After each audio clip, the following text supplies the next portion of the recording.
웃으면서 할 말 다 하는 사람들의 비밀이라는 이 책은 한마디로 상처를 받기도 또 상처를 주기도 싫은 사람들을 위한 내상방지 심리대화법 책이라고 할 수가 있습니다. 사실 우리가 일상생활에서 혹은 이제 비즈니스 관계에서도 내가 이 말은 왜 꺼냈을까?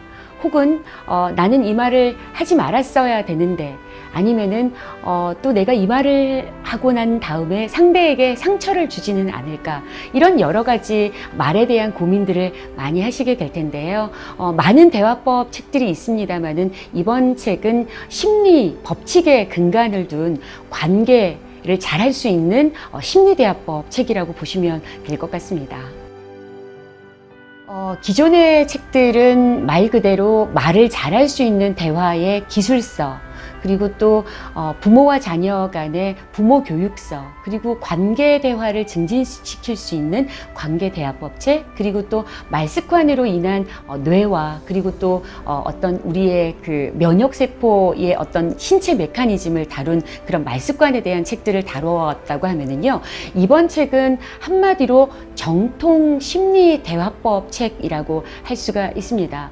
제가 그 무수히 많은 강연을 다니면서요, 10대부터 20대, 30대, 40대 할 것 없이 전 연령층에 있어서 누구나 다 고민하고 있는 부분이 내가 이 말을 했을 때 상대에게 상처가 되지는 않을까? 혹은 나는 이런 상처를 받았을 때 이 내상을 어떻게 극복하면 좋지? 이런 고민들을 하시는 분들이 굉장히 많았습니다. 그런 모습들을 보면서 기본적으로 최근에는 이런 것 같습니다. 단순히 말을 잘한다라는 것이 말의 기술을 익혀서 잘하는 것이 아니라 상대에게 상처를 주지 않고 상대의 마음을 잘 아우르면서 말을 할 수 있는 것, 그것이 이제 정말 진정한 말을 잘하는 분이 아닌가라는 생각을 하게 되는데요. 이번 책은 말 그대로 심리 법칙을 근간에 둔 정통 심리 대화법 책이라고 할 수 있습니다. 네, 저도 그동안 대화법 관련한 책들을 여러 차례 집필을 한 바가 있는데요. 이번 책은 사실 집필을 하면서 많은 사람들이 상처받고, 그리고 또 누군가에게 상처를 주는 말을 하면서 후회를 하거나 힘들어하는 분이 없으면 좋겠다라는 생각으로 이 책을 집필을 하게 됐습니다. 일종의 관계 대화법 책이라고 볼 수가 있는데요. 그러나 단순히 관계 대화법 책이 아니라 내상 방지용 심리 대화법 책이라고 보시면 될 것 같습니다. 많은 분들께서 일상에서 혹은 비즈니스 관계에서 상처를 받게 되거나 혹은 상처를 주게 되는 경우들이 있는데요. 이로 인해서 관계가 틀어지기도 하고, 그리고 또 아픔을 겪게 되는 경우도 있습니다. 이럴 때 심리를 근간에 두고 서로서로 내상을 입지 않고 서로서로 상처를 주지 않는 심리대화법을, 심리 법칙을 근간으로 두면서 말을 전하게 되면 아주 행복하고 건강한 말하기 책, 건강한 대화법 책이 되지 않을까라고 생각해서 집필을 하게 됐고요.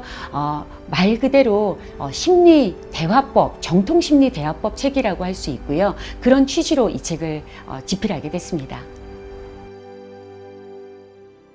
웃으면서 할 말 다 하는 사람들의 비밀, 이 책은 정통 심리 대화법 책이기 때문에 사실상 어디에서든 활용이 가능합니다.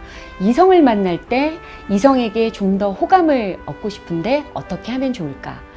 뿐만 아니라 계약 관계에서 예스를 받아내는 계약 성사를 하기 위해서는 어떻게 하면 좋을까? 뿐만 아니라 관계를 좀 더 증진시키고 호감을 얻기 위해서는 어떻게 하면 좋을까? 이런 다양한 심리 법칙들을 근간으로 두고 있습니다. 이 책은 어느 관계에서든 다 활용이 가능할 텐데요. 특별히 두 가지 사례를 들어드리도록 하겠습니다. 먼저, 너의 이름을 불렀을 때 너는 나에게로 와서 꽃이 되었다. 바로 링겔만 효과인데요. 상대의 이름을 불러주었을 때 상대는 바로 마음의 문을 열게 됩니다. 우리가 저 사람이 내 이름을 어떻게 알았지? 라고 생각하면서 저 사람이 나의 이름을 기억해주고 불러주는 순간 상대의 마음의 빗장을 열게 되는 거죠. 그리고 또 다른 효과 중에 악수 효과라는 것이 있습니다. 너와 내가 만나서 상대에게 원하는 것을 얻고자 한다면 먼저 손을 내밀어라 입니다.